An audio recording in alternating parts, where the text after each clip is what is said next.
Assalamualaikum warahmatullahi wabarakatuh.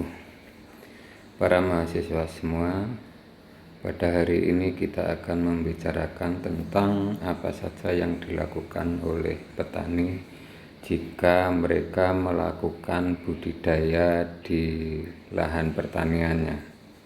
Ya, pada dasarnya mereka di dalam melakukan teknik budidaya itu ada 5 hal dalam upayanya untuk mendapatkan hasil yang tinggi.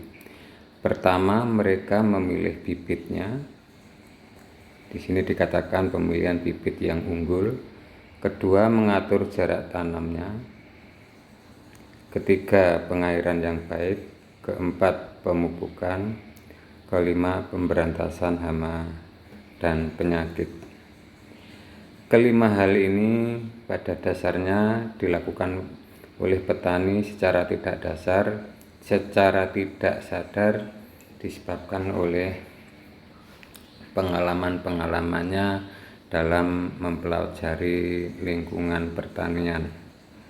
Saudara-saudara, pada minggu yang lalu kita sudah membahas tentang sumber daya alam dan lingkungan, di mana setiap tanaman yang tumbuh di lahan itu dia mempunyai lingkungannya. Jadi lingkungan tanaman itu terdiri dari yang ada di atas tanah dan ada di dalam tanah. Ini adalah lingkungan tanaman. Ini adalah tanamannya itu sendiri.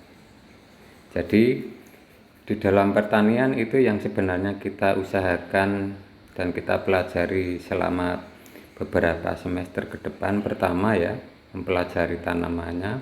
Kedua, mempelajari lingkungannya. Nah, untuk mendapatkan hasil yang baik maka kedua-duanya ini harus dimaksimalkan. Jadi pada pembahasan yang lalu kita sudah membahas tentang komponen apa saja yang terdapat di dalam lingkungan itu tadi. Di dalam bertani, maka tindakan yang dilakukan oleh petani adalah memaksimalkan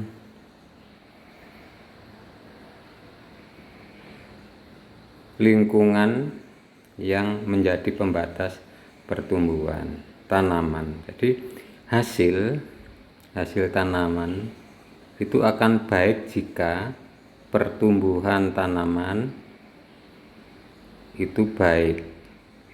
Ya, jadi pertumbuhan tanaman akan baik maka akan didapatkan hasil yang baik pula. Pertumbuhan itu asal kata tumbuh. Tumbuh adalah simpelnya dari kecil menjadi besar. Jadi yang dimaksud dengan tumbuh itu dilihat dari segi ukuran fisik tanaman. Dari sedikit menjadi banyak. Dari kecil menjadi besar, contohnya misalnya tinggi tanaman.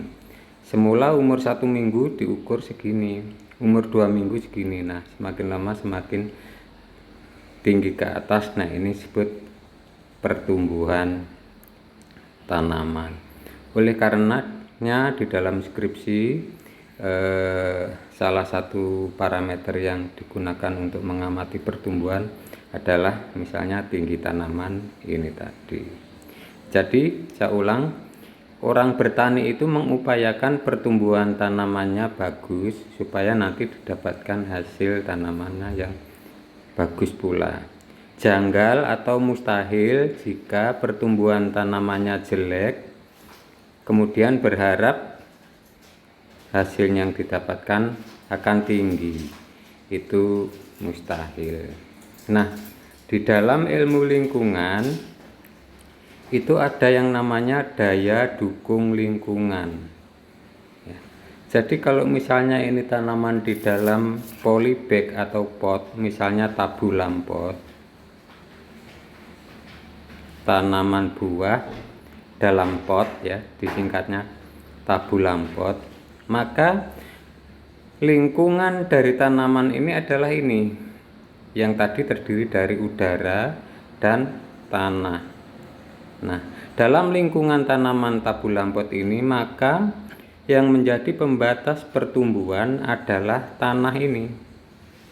Tanah ini menjadi pembatas pertumbuhan. Oleh karenanya harus diupayakan di dalam menanam tabu lampot, tanaman buah dalam pot itu ada diupayakan memasukkan input-input ke dalam pot tanaman ini. Berupa apa? Berupa air siraman. Mengapa? Karena air di dalam pot ini jumlahnya terbatas. Akar tanaman hanya berada di dalam pot sehingga tidak bisa keluar dari pot untuk mencari air jika di dalam tanah. Di dalam pot ini jumlah airnya sedikit. Kemudian juga selain air siraman adalah juga dimasukkan pupuk. Dipupuk. Maka tabu lampot harus sering dipupuk. Karena apa? Tanah yang di dalam pot ini semakin lama kandungan unsur haranya semakin sedikit berkurang terus menerus, maka harus ditambahkan dari luar. Jadi mengapa ini tadi harus ditambahkan? Ya oleh karena itu tadi sistem lingkungan tabu lampot itu mempunyai yang namanya daya dukungnya sendiri. Daya dukungnya itu hanya segini. Jika ingin didapatkan hasil yang tinggi, maka harus ditambahkan input dari luar. Jadi pupuk itu adalah input dari luar. Kemudian air siraman itu adalah input dari luar. Input-input dari luar ini dalam rangka, sekali lagi saya ulangi, dalam rangka agar daya dukung lingkungan tabu lampot ini lebih tinggi. Nah, demikian juga halnya dengan orang bertani di lahan sawah. Tadi dikatakan memilih bibit yang unggul. Memilih bibit yang unggul itu apa? Ya ini tadi dia memilih ini tanamannya dipilih yang bagus. Ya, komponen pertanian kan tadi ada tanaman dan lingkungan. Nah, memilih bibit unggul ini adalah aspek tanamannya.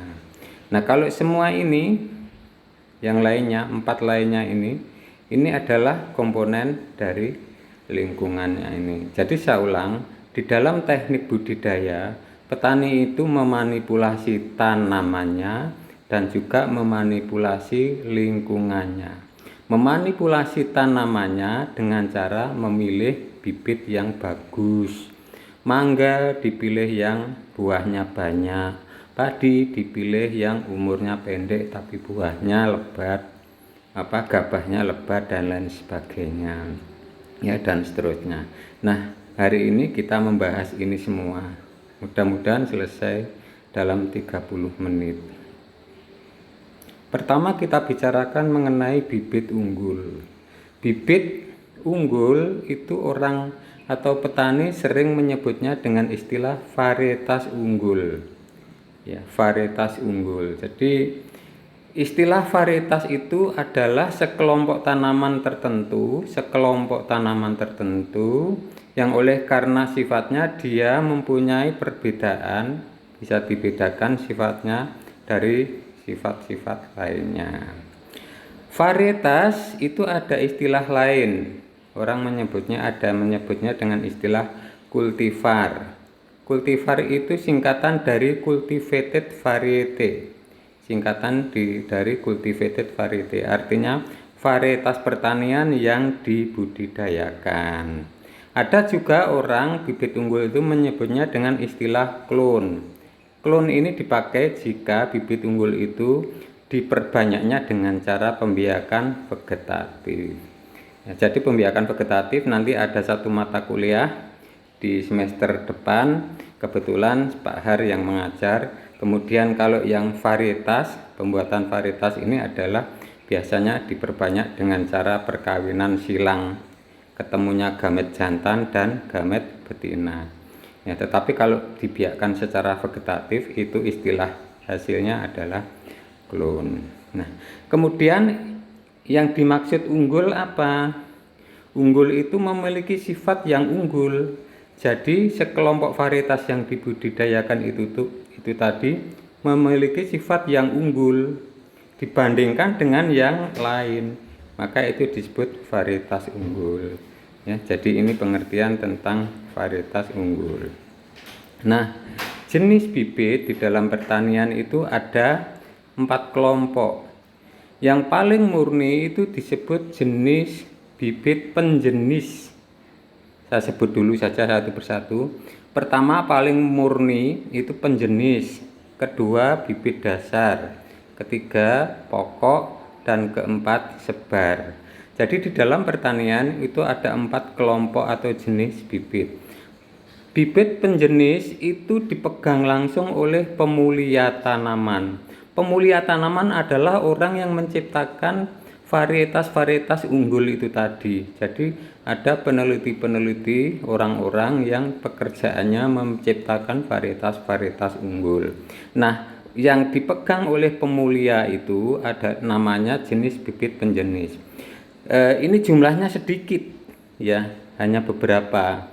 Nah, jumlah yang sedikit ini dipegang oleh pemulia ini akan diperbanyak. Hasil perbanyakan jenis bibit penjenis disebutnya sebagai jenis bibit dasar. Ya, ini yang menangani lembaga-lembaga pertanian. Hasil perbanyakan jenis bibit dasar disebut jenis bibit pokok. Yang menangani adalah pusat-pusat pengelola benih. Jadi misalnya Sangyang Sri.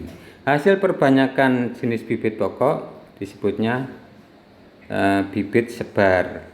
Yang menangani siapa? Yang berbanyak, yaitu petani-petani penangkar. Yang dimaksud dengan petani penangkar itu adalah petani-petani yang bekerja sama dengan perusahaan Sangyang Sri misalnya, di bawah bimbingan Sangyang Sri, nanti hasilnya dibeli oleh Sangyang Sri, nah maka dia menjadi benih sebar. Dan benih sebar inilah yang dijual kepada petani, yang ditanam oleh petani. Jadi tingkat kemurnian bibit itu berjenjang. Penjenis yang paling murni ya, ini paling murni, dan paling rendah tingkat kemurniannya adalah benih sebar ya. Jadi itu mengenai bibit. Saya ulang, faktor pertama dari lingkungan, petani itu bisa memanipulasi tanamannya. Tanamannya itu identik dengan pemilihan varietas unggul. Nah, sekarang tadi ada faktor kedua dari lingkungan tanaman adalah lingkungannya. Nah, salah satu lingkungan yang diubah-ubah oleh petani adalah jarak tanam. Jarak tanam itu apa? Jarak tanam ya artinya jarak antar tanaman di lapangan manakala petani menanam tanaman. Jadi kalau ini misalnya tanaman padi ya, mereka mesti menanamnya dalam suatu pola jarak yang teratur ya. Misalnya 20 kali 10. Nah, maka jarak tanam padi itu misalnya 20 kali 10 cm. Itu sama dengan berapa? 200 cm persegi. Berdasarkan luasnya ini maka bisa dihitung 1 hektar itu akan ketemu berapa tanaman padi. Itu mengenai jarak tanam. Nah, mengapa jarak tanam diatur? Supaya ada keteraturan letak tanaman. Dengan tanaman ini teratur letaknya, maka pemeliharaan akan menjadi lebih mudah dan seterusnya. Ya, itu mengenai jarak tanam. Nah, ketika menanam, petani juga harus memperhatikan waktu menanam. Jangan sampai salah. Karena apa? Karena untuk di Indonesia tidak semua lahan pertanian itu tersedia airnya pada musim kemarau ya. Oleh karenanya harus tersedia air. Jangan sampai menanam tanaman tapi kemudian di tengah jalan tidak tersedia air. Waktu tanam juga erat hubungannya dengan serangan hama atau penyakit ya, ini hama atau penyakit ya. Biasanya kalau pada musim kemarau ditanamnya, yang tinggi serangannya itu hama. Tapi kalau ditanamnya pada musim penghujan, yang tinggi serangannya itu penyakit. Nah, nanti yang akan datang akan ada mata kuliah khusus tentang hama dan penyakit tanaman ini. Yang kemudian adalah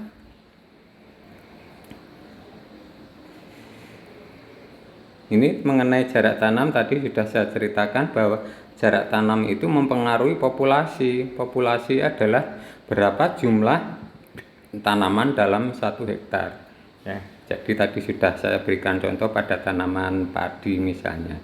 Nah, jadi jarak tanam itu mempengaruhi ini keefisienan penggunaan cahaya. Pada minggu yang lalu sudah saya jelaskan ini mengenai keefisienan penggunaan cahaya pada daun dalam proses fotosintesis, bahwa ternyata fotosintesis yang ada di klorofil itu efisiensinya tidak bisa 100%. Jadi untuk meningkatkan efisiensi ini maka jarak tanam tanaman itu diatur. Ya. Jadi itu. Kemudian jarak tanam juga mempengaruhi kompetisi. Kompetisi itu persaingan. Jadi antara tanaman satu dengan tanaman yang lain di dalam suatu petakan sawah itu saling bersaing. Ini misalnya tanaman padi, ya, akarnya itu ke sana kemari sehingga akan saling berebut. Berebut apa? Ya berebut air, ya berebut unsur hara, ya berebut cahaya karena akan saling menaungi dan lain-lain. Jadi dia tanaman dengan tetangganya itu akan saling bersaing, berkompetisi. Kompetisi dalam hal air, unsur hara, dan juga space, ruang tumbuh, desek-desekan semacam itu ya. Nah, macam jarak tanam itu ada bujur sangkar. Jadi yang dimaksud jarak tanam bujur sangkar itu kalau digambar ya seperti bujur sangkar. Bujur sangkar itu kan sisi panjang dan lebarnya sama semua. Ini tanamannya. Ya, jadi ini bujur sangkar. Kemudian yang kedua macam jarak tanam baris. Baris itu begini. Jadi kalau digambarkan deret-deret seperti inilah, ini baris. Ini juga baris. Jadi tata letak tanaman itu seolah-olah menimbulkan adanya barisan-barisan. Itu disebut baris. Ini ada baris single, ada baris double. Ini gambar baris single. Nah, kalau ini saya gambar dua, jejer dua, gini.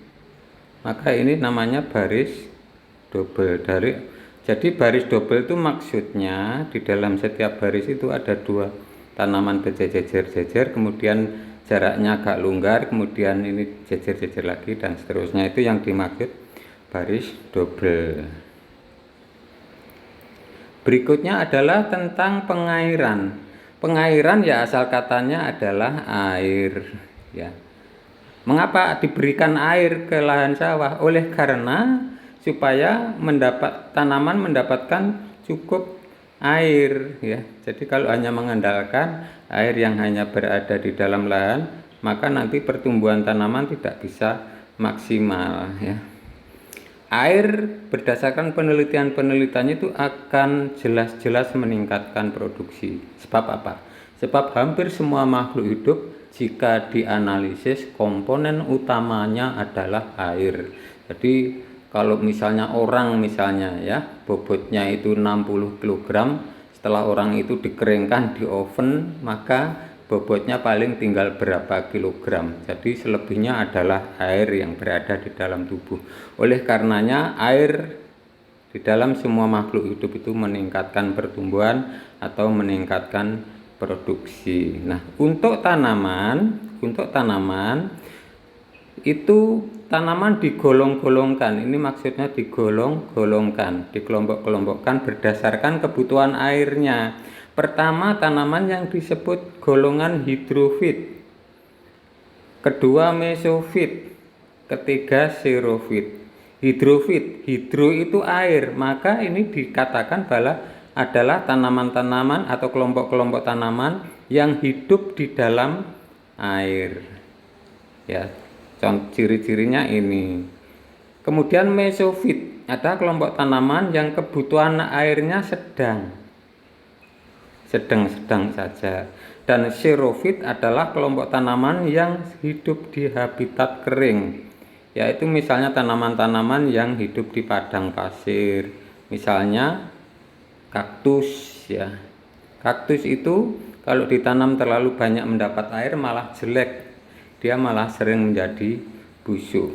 Jadi ini hal-hal yang perlu diperhatikan di dalam melakukan pengairan.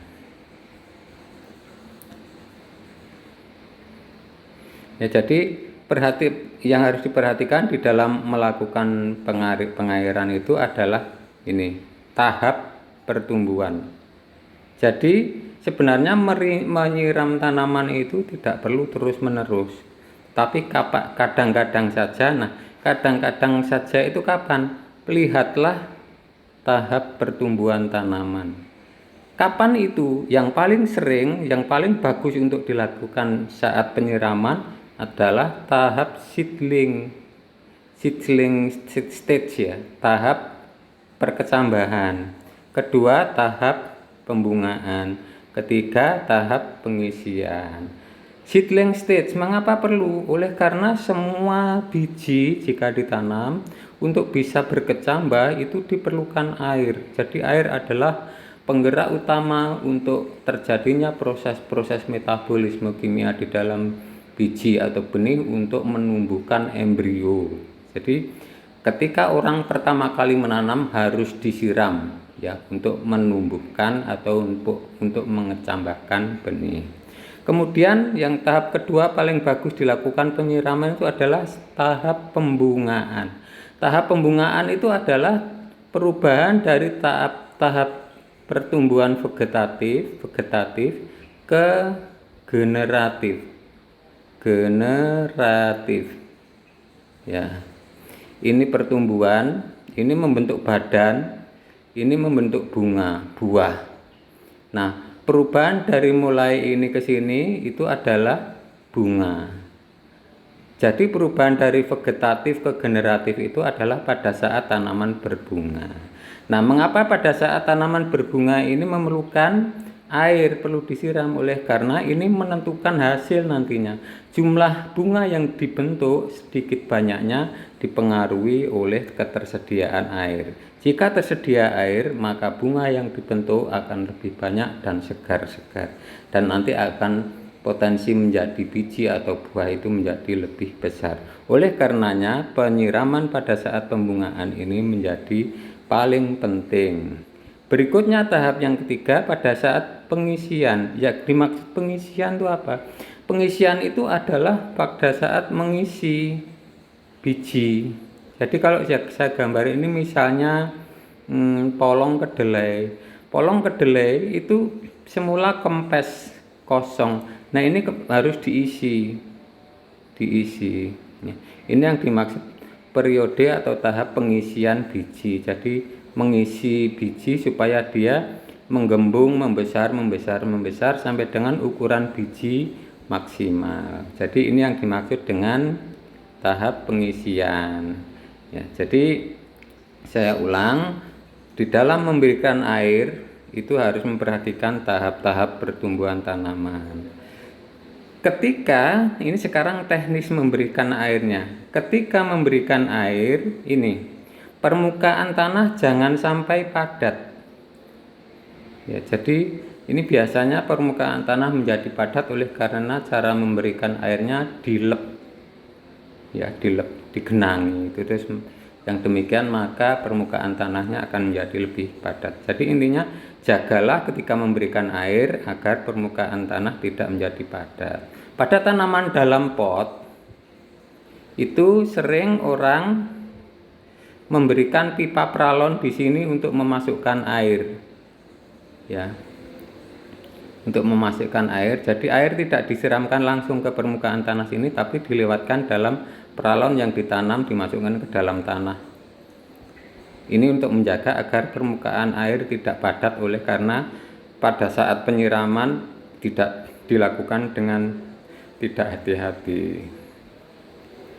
Jadi jagalah jangan sampai permukaan tanah menjadi padat. Jangan sampai layu dulu. Jadi memberikan air itu jangan ditunggu tanaman layu baru disiram. Sebab apa? Nanti kalau layunya kebablasan, layu kebablasan di sini disebutnya layu permanen, itu kebacut mati. Jadi layu itu ada dua ya, layu itu layu sementara dan layu permanen. Kalau layu sementara itu tanaman layu, tapi ketika disiram dia masih bisa segar lagi. Itu layu sementara. Tapi kalau sudah layu permanen, tanaman layu disiram nggak ketolong, dia akan terus bablas mati. Layu itu apa toh? Layu adalah gejala dari tanaman yang biasanya ditunjukkan oleh atau lewat daun manakala tanaman itu mengalami proses kekurangan air. Jadi kalau tanaman kekurangan air maka biasanya daunnya terus layu, jeblok, lemes. Nah, itu. Mengapa lemes? Karena turgor, jumlah air di dalam daun itu sangat sedikit sehingga turgornya sangat rendah. Ketahanan tanaman terhadap kekeringan itu, jadi tanaman ada yang tahan kering, ada yang kalau kering sedikit saja sudah mati, itu tergantung hal-hal ini. Ya, 3 hal. Tergantung pertumbuhan tajuknya. Jadi kalau ada tanamannya kecil tapi tajuknya besar, daunnya banyak sekali rimbun, maka dalam daun yang ini ada namanya proses penguapan lewat daun itu disebut transpirasi.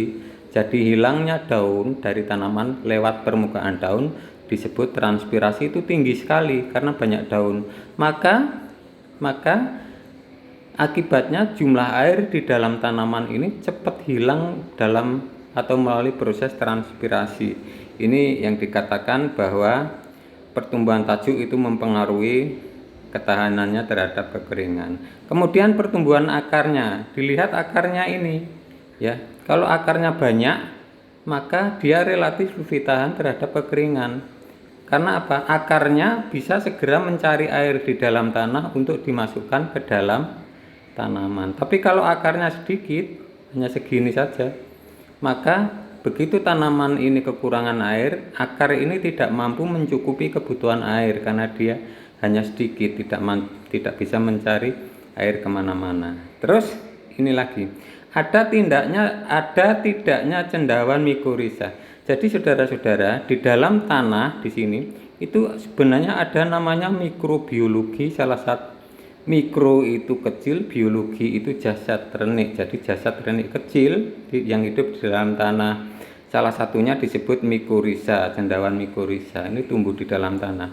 Nah, cendawan ini bisa menjalar kemana-mana. Manakala dia menempel di akar, maka seolah-olah dia akan menjadi kepanjangan tangan dari akar untuk mencari air.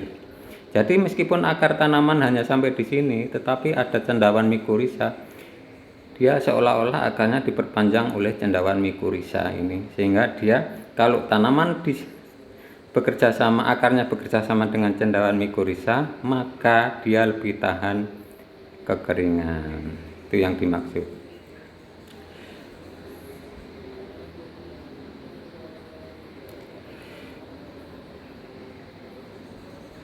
Pengelolaan air itu maksudnya adalah bagaimana mengelola air. Jadi suatu lahan itu, ini petaan lahan, ada yang air itu dimasukkan ke sini, ke dalam lahan. Tetapi kalau lahan ini kelebihan air, ini proses masuk ini disebut irigasi. Kalau lahan ini kelebihan air, maka air di dalam lahan ini harus dibuang. Prosesnya disebut drainase. Jadi irigasi adalah memasukkan air ke dalam lahan, sedangkan drainase adalah membuang air dari lahan. Jadi ini irigasi, ini drainase. Sedangkan konservasi adalah menjaga agar air itu tidak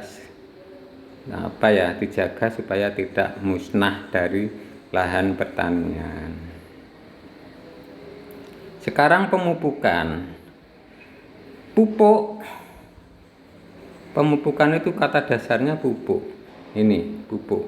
Definisi pupuk itu apa? Bahan yang diberikan kepada tanaman untuk menambah hara.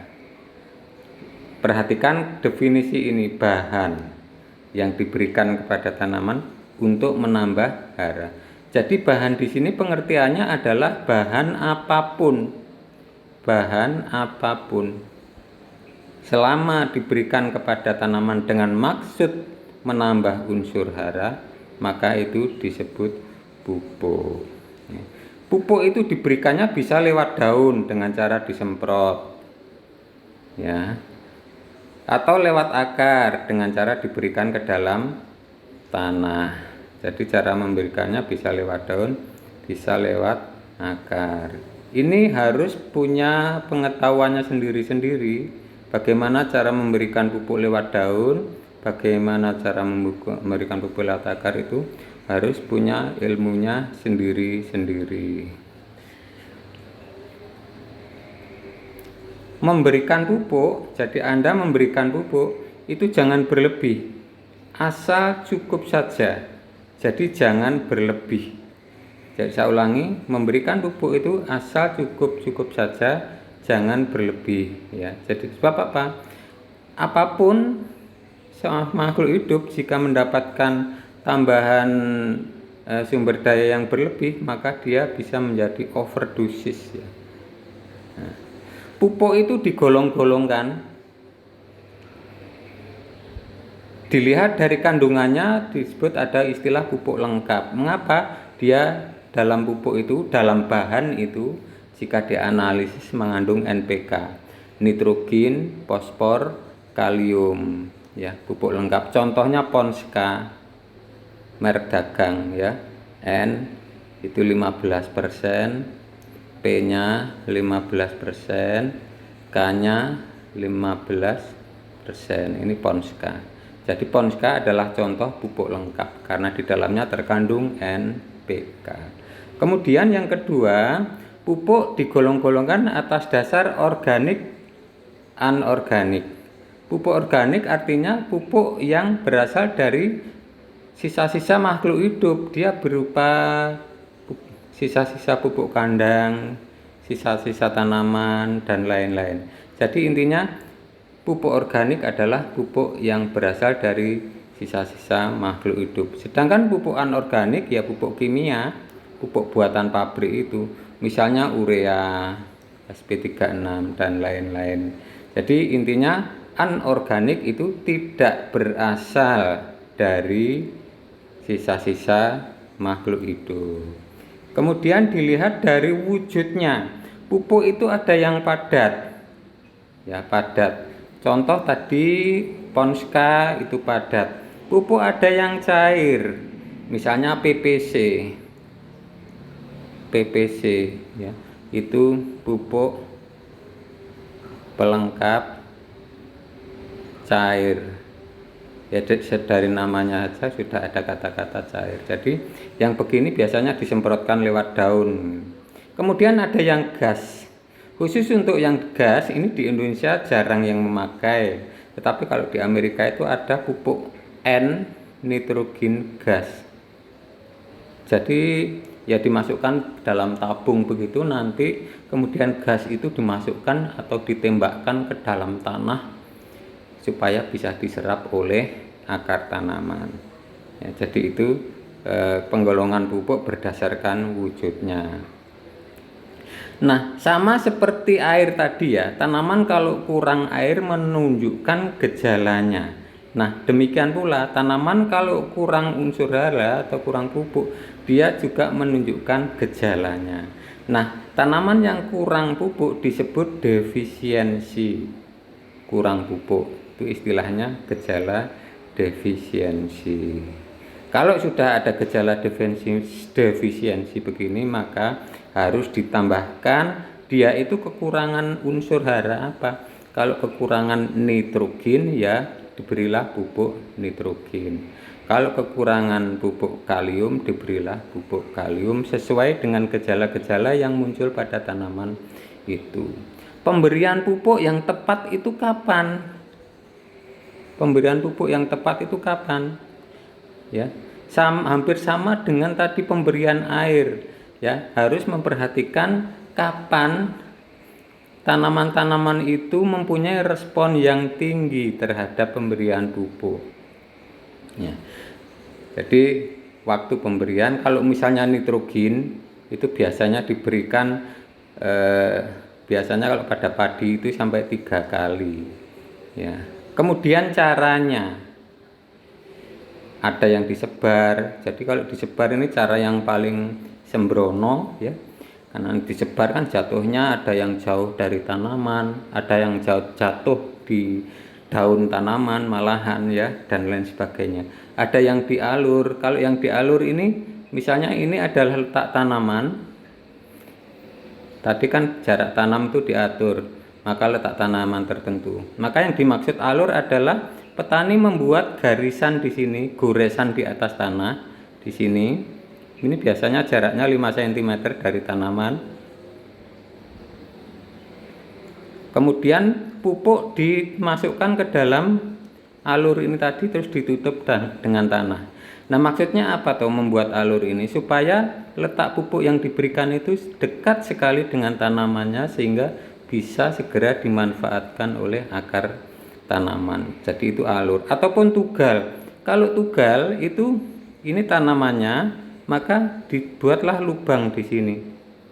Jadi setiap titik tanaman dibuat satu lubang dengan alat namanya tugal. Itu untuk setelah lubang dibuat, pupuk dimasukkan ke sini kemudian ditutup. Ya, jadi kalau misalnya saya bandingkan cara pemberian pupuk antara sebar, alur, dan tugal, cara yang paling efisien adalah tugal. Ya, mengapa? Ya, coba dianalisis atau dipikirkan secara logika. Mengapa yang diberikan secara tugal paling bagus dibandingkan yang dua lain saya sebutkan. Kemudian jumlah yang diberikan berapa? Jumlah pupuk yang diberikan itu diistilahkan dengan dosis. Dosisnya berapa gitu, ya. Ini satuannya biasanya kuintal, berapa kuintal per hektar, yaitu jumlah atau dosis. Kemudian jenis yang diberikan, pupuk apa? Pupuk N, pupuk P, pupuk K, ya, dan lain-lain. Ada 20 unsur hara yang diperlukan oleh tanaman. Nah, itu yang mau diberikan jenisnya pupuk apa. Ini yang dimaksud dengan jenis. Kemudian sekarang pengendalian hama penyakit tanaman. Nanti akan ada mata kuliah khusus, ya, tentang yang mempelajari tentang pengendalian hama penyakit tanaman. Ini itu ada di situ dipelajari ada istilah pest. Pest itu pengganggu. Jadi apapun yang mengganggu pertumbuhan tanaman itu bisa disebut pest. Dia bisa berupa makhluk hidup yang sangat kecil tidak terlihat, yaitu virus. Ada penyakit tanaman yang disebabkan oleh virus, atau bahkan berupa hama besar, saking besarnya. Misalnya contohnya babi, bahkan gajah bisa menjadi hama pada perkebunan besar di Sumatera misalnya. Itu pest. Jadi intinya pest adalah pengganggu. Nah, ini dipelajari nanti di pengendalian hama penyakit. Nah, pest ini dikelompokkan menjadi 3. Patogen itu menyebabkan yang kita sebut sebagai penyakit. Predator itu pemakan, ya, menyebabkan yang kita sebut sebagai kerusakan.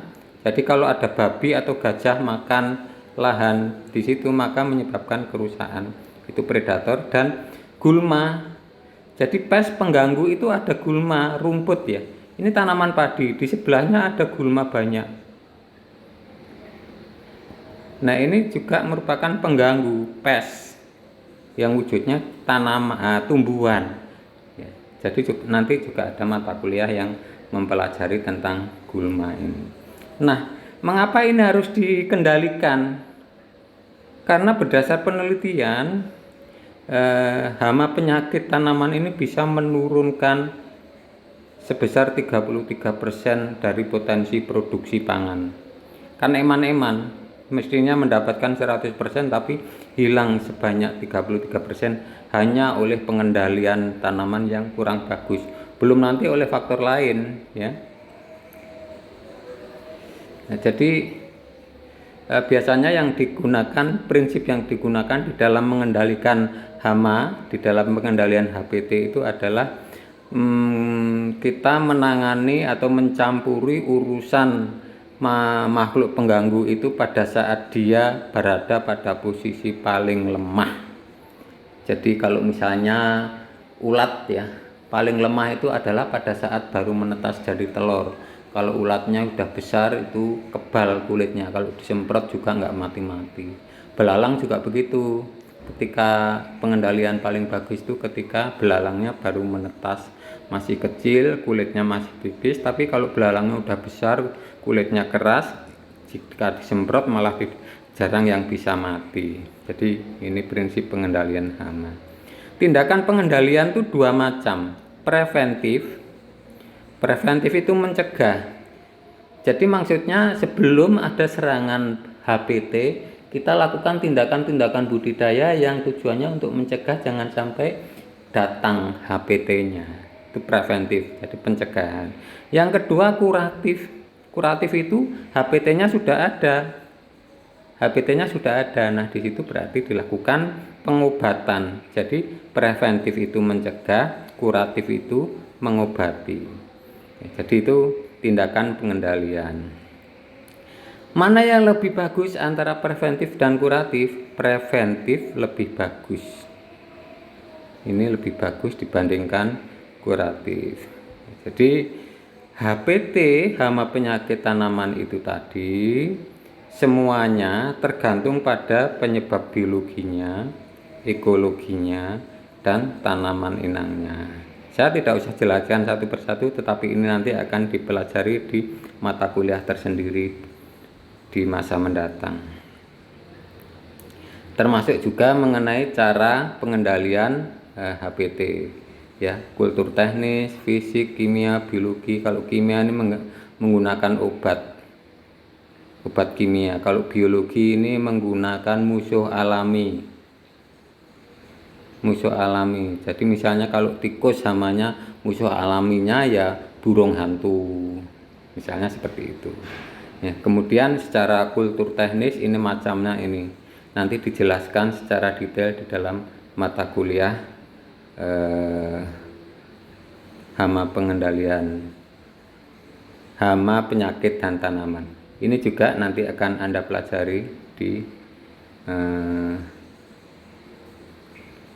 mata kuliah hama penyakit tanaman. Ya, ini saya lewatkan saja.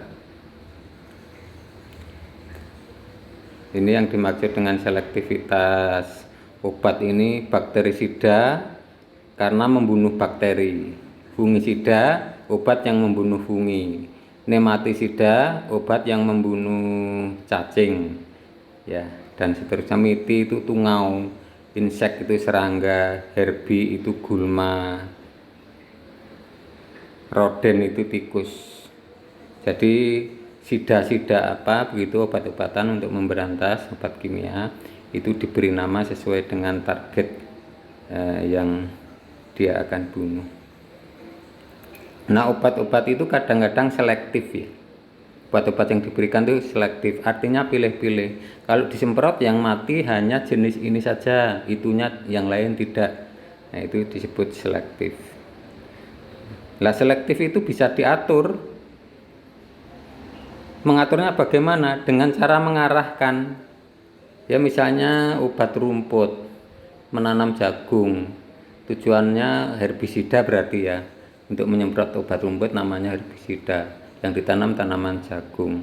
Maka nyemprotnya hanya diarahkan ke permukaan tanah. Tanaman jagungnya kan tinggi, jadi yang kena hanya rumput, jagungnya aman. Nah, ini yang dimaksud dengan mengarahkan.